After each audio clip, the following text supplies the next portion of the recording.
Hello everybody. Got a wrench I've never seen before. It's called a Poly wrench. It was made by Gelman Manufacturing Company in Rock Island, Illinois. It was patented in 1923.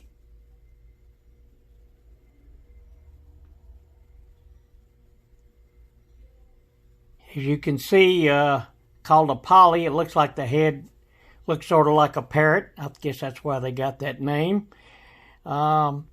Anyway, it's interesting. It's adjustable to fit the bolt you're working on. Here's an ad that was in Popular Mechanics in 1925, which tells about the wrench. The one Poly in place of 10 wrenches is what it says. Save time, space, and labor. No other wrench like it. Instantly adjusted jaws, lock automatically, and cannot be spread. Light and easy to handle. Great price for 1925. The 6-inch is 85 cents. The 12-inch is $1.75. And the 9-inch I've got featured here was $1.25.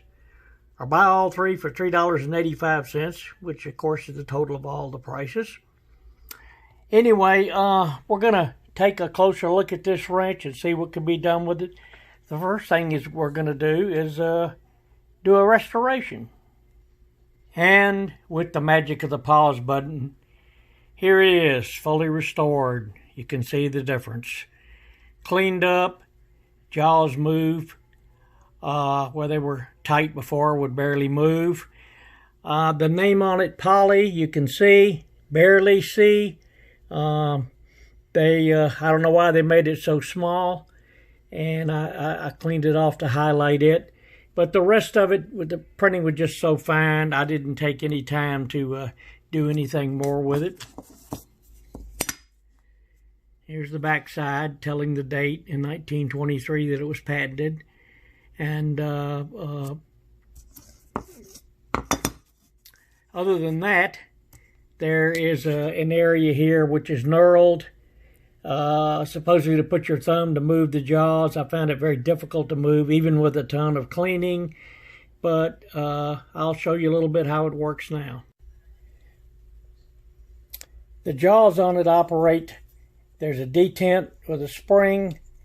It holds up against here. You can move it up into position. Moving it down, from what I could tell, is meant to be moved by the thumb, but it's kind of difficult to do, so I found it's just as easy to push it down. And of course you see the little serrations which lock the jaws in all those many positions. They said it'll work with any type bolt. Well, let's see how it works on a bolt. Here's a bolt head here.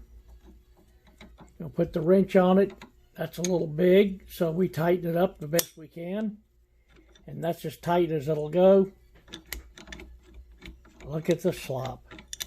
This wrench will not get a tight grip no matter what you do. And, would be slipping and not working very well. So we'll try another size bolt to see if the same thing happens. Here we go with the test on another size. Take the wrench, adjust it to fit the bolt head, get it as tight as possible. Again, the slop. This wrench is just not going to get a grip. Completely unacceptable. Sloppy, slides off, or slips. So this wrench is not going to do the job. As far as I was concerned, maybe it worked one time better than that, but I don't see how. It just slides up into these serrated parts and locks into place. Doesn't fit either bolt I tried, so I'll consider this a bust. While I was digging around in my toolbox, I found these old tools.